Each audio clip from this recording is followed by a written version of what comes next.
अस्सलाम वालेकुम everyone. So this is the second part of the glaucoma cataract sorry. अब cataract में जो सेकंड पार्ट है इसमें हम कर लेते हैं मैनेजमेंट। ठीक है, अब आते हैं phaco sorry extra capsular extractions करेंगे। एक्स्ट्रा कैप्सूलर एक्सट्रैक्शंस में क्या होता है कि हम बेसिकली ना हम लोग जो न्यूक्लियस होता है और जो कॉर्टेक्स होता है इंटीरियर कैप्सूल में, उसको हम लोग रिमूव कर देते हैं। ठीक है, और जो पोस्टीरियर कैप्सूल होता है उसको हम इंटैक्ट छोड़ देते हैं, लाइक उसको हम बचाने की कोशिश करते हैं। ठीक है, अच्छा अब हम आते हैं सबसे पहले इसमें फैको इमल्सिफिकेशन। फैको इमल्सिफिकेशन में क्या होता है कि हम बेसिकली ना, जो मैंने आपको बताया है कि हम लोग जो कैटरेक्ट है ओपेसिफाइड फाइबर्स हैं उनके ऊपर हम यूवी लाइट पास करते हैं। ठीक है, यूवी लाइट पास करने के बाद वो टूट जाती हैं। टूटने के बाद हम क्या करते हैं, हम लोग एस्पायरेटर यूज़ करते हैं और एस्पायरेटर के बाद उससे हम सक कर लेते हैं एंड दैट्स इट। अच्छा अब हम आते हैं प्रॉपरली स्टेप्स पे। ठीक है, अब स्टेप्स में सबसे पहले हमारे पास क्या होता है कि हम लोगों ने इंसिजन लगानी होती है, पॉस इंसिजन। पॉस इंसिजन एक छोटी सी इंसिजन होती है। ठीक है, वो बेसिकली ना कैरेटोमीटर होता है, उससे हम लोग लगाते हैं। और कहाँ लगाते हैं, या तो हम कॉर्निया में लगाते हैं या तो हम लोग लिम्बस में लगाते हैं, स्क्लेरो कॉर्नियल जंक्शन में। ठीक है, कैरेटोटोम सही है, कैराटोम। ठीक है, कैराटोम से लगाते हैं। फिर इसके बाद हम लोग क्या करते हैं कि हम लोग जो है ना इंटीरियर चैम्बर से ऑब्वियसली हमने एक सुराख कर दिया आँख में, कॉर्निया में या लिम्बस में, तो ऑब्वियसली फ्लूइड बाहर निकलेगा and we don't want that. तो इसके लिए हम लोग क्या करते हैं कि हम लोग इंटीरियर चैम्बर को स्टेबलाइज करने की कोशिश करते हैं, वजाई को इलास्टिक सब्सटेंस दे देते हैं विच इज़ द हेलॉन। ठीक है, उसका नाम हेलॉन है, या तो आप हाइड्रोक्सी पोली मिथाइल एसेलोज भी ले सकते हो। ठीक है, तो हमने क्या किया कि वजाइको इलास्टिक सब्सटेंस दे दिया। अच्छा फिर इसके बाद हमने एक स्टैब इंसिजन लगाई है right angle to the first incision. ठीक है, फर्स्ट इंसिजन के बिल्कुल राइट एंगल पे हम लोगों ने सेकंड इंसिजन लगाई है। ठीक है, फिर हमने क्या करना है कि इंटीरियर कैप्सूलेक्टमी करेंगे, जो कैप्सूल का जो इंटीरियर पोर्शन है उसको हम थोड़ा सा निकाल लेंगे। ठीक है, अच्छा अब हम करेंगे हाइड्रोडाइसेक्शन। हाइड्रोडाइसेक्शन में क्या होता है कि वो पोर्शन जो हमारे पास पोस्टीरियर कैप्सूल के साथ अटैच होता है कॉर्टेक्स का, उसको हम लोग उससे रिमूव करते हैं और कोशिश करते हैं कि हमारा जो पोस्टीरियर कैप्सूल है वो इंटैक्ट ही रहे, बचा रहे। ठीक है, तो इसीलिए हम लोग हाइड्रो डाइसेक्शन करते हैं। ठीक है, और फिर हम लोग करते हैं हाइड्रो डिलिनिएशन। ठीक है, हाइड्रो डिलिनिएशन जो होता है ये हम लोग वज़ाई को इलास्टिक सब्सटेंस से करते हैं बेसिकली। ठीक है, और इसमें बेसिकली हम लोग न्यूक्लियस को एपीन्यूक्लियस से सेपरेट कर रहे होते हैं। फिर इसके बाद हमारे पास नेक्स्ट स्टेप होता है न्यूक्लियर रोटेशन। न्यूक्लियर रोटेशन हो जाती है, फिर हम जो है फैको इमल्सिफिकेशन कर लेते हैं कैटरेक्ट की।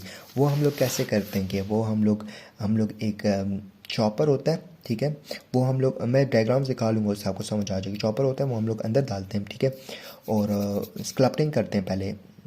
ठीक है, और फिर हम लोग क्रैकिंग कर लेते हैं। ठीक है, फिर इसके बाद क्या होता है कि एस्पायरेंट डालते हैं, एस्पायरेशन कर लेते हैं। एस्पायरेशन करने के बाद हम लोग जो है वो एक वज़ाइको इलास्टिक सब्सटेंस दोबारा डालते हैं ताकि हमारे पास दोबारा जो कैप्सूल बचा हुआ था ना, ठीक है, तो उसको हमने इन्फ्लेट करना है और दोबारा हमने उसमें लेंस डालना है। ठीक है, फिर हम लेंस डालते हैं, इंट्रा ऑकुलर लेंस इंसर्शन करते हैं। ठीक है, फिर उसके बाद हम लोग जब लेंस डाल देते हैं, और लेंस जो होते हैं बेसिकली फोल्डेबल्स और रोलेबल्स जो होते हैं वो लेंस होते हैं। ठीक है, एंड में हम लोग क्या करते हैं कि सुचन की ज़रूरत नहीं होती, पैडिंग और बैंडेजिंग कर लेते हैं, दैट्स इट। अच्छा इसकी एडवांटेजेस ये होती हैं कि हमारे पास सुचर जो होता है वो छोटा सा होता है ना, तो इसकी ऑब्वियसली सुचर छोटा है। ठीक है, इंसिजन छोटी सी है तो जल्दी ट्रीट हो जाता है। ठीक है, दूसरा ये है कि हमारे पास एस्टिग्मेटिज्म भी इतना ख़ास नहीं होता है, थोड़ा बहुत होता है।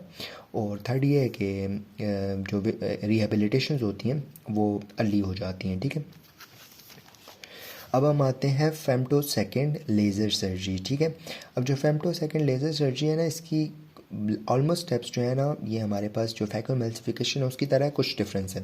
देखो सबसे पहले फेमटो सेकेंड है ना, मतलब फेमटो सेकेंड हम लेज़र यूज़ करते हैं। ठीक है, अब इसमें क्या होता है कि हम लोगों ने इंसिजन लगाना है, लेकिन हम लोगों ने क्लियर इंसिजन लगाना है इसमें अब। ठीक है, और ये ज़रा हमारे पास मॉडिफाइड मेथड है, ज़रा क्या कहते हैं न्यू टेक्नोलॉजी है, ठीक है, एक्सपेंसिव भी है, ठीक है, ये इसके डिसएडवांटेजेस में आप लिख लेना, ठीक है। अच्छा, एक ये बात हो गई कि एक हम क्लियर इंसिजन लगाते हैं, क्लियर इंसिजन के बाद हमने इंटीरियर कैप्सुलेक्टमी करनी है, ठीक है। और कैप्सुलेक्टमी जब हम करते हैं ना, तो हम लोग पिछले वाले में हम प्रोब्स डाल रहे थे, लेकिन इसमें हम प्रोब्स नहीं डालते, ठीक है, इसमें हम लोग जो है लेज़र से करते हैं, ठीक है। अच्छा, फिर इसके बाद ना हमारे पास इसकी डिसएडवांटेज हमें ये है ना कि वेट, पहले हम लोग कहते हैं कि हम लोगों ने सिर्फ लेज़र यूज़ किया है, तो ऑब्वियसली इंस्ट्रूमेंटेशंस कम से कम यूज़ हुई हैं, ठीक है। फिर स्टिग्मेटिज्म को भी हम ये फेमटो जो सेकंड लेज़र होता है, इससे हम रिड्यूस करते हैं। एक हम लोग इंसिजन लगाते हैं which is the limbal relaxation incision, ठीक है। अच्छा, फिर इसके रिजल्ट्स में क्या होता है कि एक हमारी एक बुरी बात है और दो अच्छी बातें हैं, ठीक है। पहले अच्छी बात, दो बुरी बातें, सॉरी, विजुअल एक्विटी इससे इम्प्रूव हो जाती है, लेकिन इतनी ख़ास नहीं होती। अगर हम मैनुअल करते हैं तो उससे ज़्यादा अच्छी इम्प्रूव होती है, ठीक है। फिर दूसरी बात ये कि एक्सपेंसिव भी है, ठीक है। अच्छा, और हर कोई अफोर्ड नहीं कर सकता, ठीक है। और जो डेवलपिंग कंट्रीज़ हैं या हॉस्पिटल में लोड बहुत ज़्यादा है, तो उन जगहों पे होता भी नहीं है, ठीक है। अच्छा, फिर आते हैं हम मैनुअल स्मॉल इंसिजन्स पे, ठीक है। मैं आपको डायग्राम दिखा देता हूँ, फिर इसके बाद इस पे आते हैं। देखो, सबसे पहले हम लोग आ रहे हैं फैक्यूम एमल्सिफिकेशन में। फैक्यूम एमल्सिफिकेशन में आपने सबसे पहले क्या करना है, जो हमारे पास वो था कैराटोम जो था ना, जिसको सिस्टोम भी कहते हैं, वो हमने पहले डाला है। फिर उसके राइट एंगल पे हम लोगों ने जो है ना वो डाल दिया है द हम लोगों ने जो स्टैब इंसिजन्स की थी, ठीक है, विच इज़ दी चॉपर। फिर चॉपर डाला है, चॉपर से हमने चॉप किया है और बाकी सारा कुछ था, ठीक है, बाकी हम लोग कर चुके हैं। अच्छा, फिर इसके बाद हम लोग आते हैं मैनुअल इंसिजन्स। तो हो गई मैनुअल इंसिजन्स में क्या हमने करना है कि हम लोगों ने स्क्लेरो कॉर्नियल जंक्शन में एक इंसिजन लगानी है, ठीक है, और बस पूरा का पूरा कैप्सूल निकाल लेना है, ठीक है। अच्छा, फिर हम आते हैं दी कन्वेंशनल मेथड, जो पहले ज़माने में यूज़ होता था, आजकल यूज़ नहीं होता ना। इसमें क्या होता है बेसिकली कि it's almost similar with the phacoemulsification, लेकिन कुछ डिफरेंस होते हैं, वो मैं बता देता हूँ, ठीक है।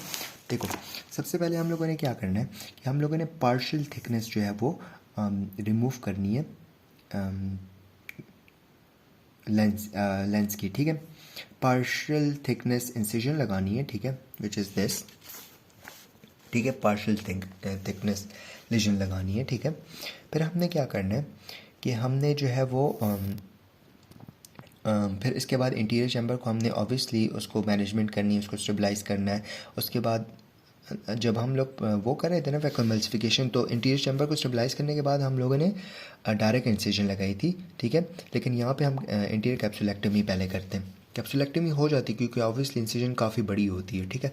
फिर इसके बाद हम लोग फुल थिकनेस इंसिजन लगा देते हैं, जिसमें हम ऐसे पूरी की पूरी ऐसे करके लगाते हैं। Let me show you the diagram, ये ऐसे करके, ठीक है, या तो हम गोल लगा देंगे या हम ऐसे ऐसे करके लगा देंगे, ईज़िली पेस्ट हो जाए वापस, ठीक है। फिर फुल थिकनेस लगाने के बाद हम क्या करते हैं कि हम जो है वो न्यूक्लियस की डिलीवरी कर देते हैं, न्यूक्लियस रिमूव कर देते हैं, कॉर्टेक्स रिमूव कर देते हैं, इसके अलावा एपिलेशन वगैरह कर देते हैं, ठीक है, जो गंदगी वगैरह है वो निकल आए, ठीक है, जो कैटरेक्ट्स वगैरह थे, ठीक है। अच्छा, फिर इसके बाद हमने क्या करना हो, तो कैप्सूल इन्फ्लेशन करनी होती है बजाय कोई इलास्टिक सब्सटेंस से, ठीक है, विच इज़ हैलोन, या हमारे पास पोली हाइड्रोक्साइल पॉली मिथाइल सेलोज वगैरह जो था, ठीक है। फिर इसके बाद क्या होता है कि हम लोग जो है वो ऑब्वियसली इसके लिए इंसिजन चाहिए होगी, क्योंकि obviously it's a big surgical procedure ना, ठीक है, इंसिजन वगैरह लगानी होती है। लेकिन इसमें बात ये होती है कि एक तो हम लोग इसमें वो दे देते हैं the pupil constructor which is the carbachol, ठीक है। और एक हम लोगों ने इसमें एपिलेशन वगैरह भी की हुई थी, एपिरेशन, तो उसके लिए उसका सब्सटेंस और ये जो वेजोइलास्टिक सब्सटेंस है इसको हमने रिमूव करना है, और उसके बाद ही हमने सुचरिंग करनी है, और फिर एंड में पैडिंग वगैरह कर लेनी है, ठीक है। अब आते हैं इंट्राकैप्सुलर एक्सट्रैक्शन पे। इंट्राकैप्सुलर एक्सट्रैक्शन में हम पूरी की पूरी जो कैप्सूल होती है उसको हम निकाल देते हैं, ठीक है। और इसके हमारे पास 3 टाइप्स होती हैं, या तो इम्प्रेशन टाइप होते हैं, या अरूगा टाइप होता है, और या तो हमारे पास क्रायो एक्सट्रैक्शन मेथड होता है। तो ACE याद रखना है, ठीक है, इससे अरूगा, क्रायो एक्सट्रैक्शन एंड इम्प्रेशन, ठीक है।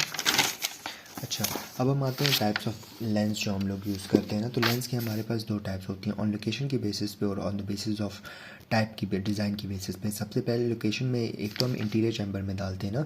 तो इंटीरियर चैम्बर में बेसिकली जो हमारे पास इंटीरियर चैम्बर में हम कब डालते हैं, और इंटीरियर चैम्बर तो नॉर्मल लोकेशन नहीं है ना बेसिकली, लेकिन इसमें हम तब डालते हैं ना जब हमने पूरी की पूरी लाइक इंट्रा कैप्सूलर एक्सट्रैक्शन की हो, पूरा का पूरा कैप्सूल निकाला हो, ठीक है। और इसकी कुछ कॉम्प्लिकेशंस ये होती है ना कि ये तो इरिडोसेलेटिस वगैरह कॉज कर सकता है, ग्लूकोमा क्या कॉज कर सकता है।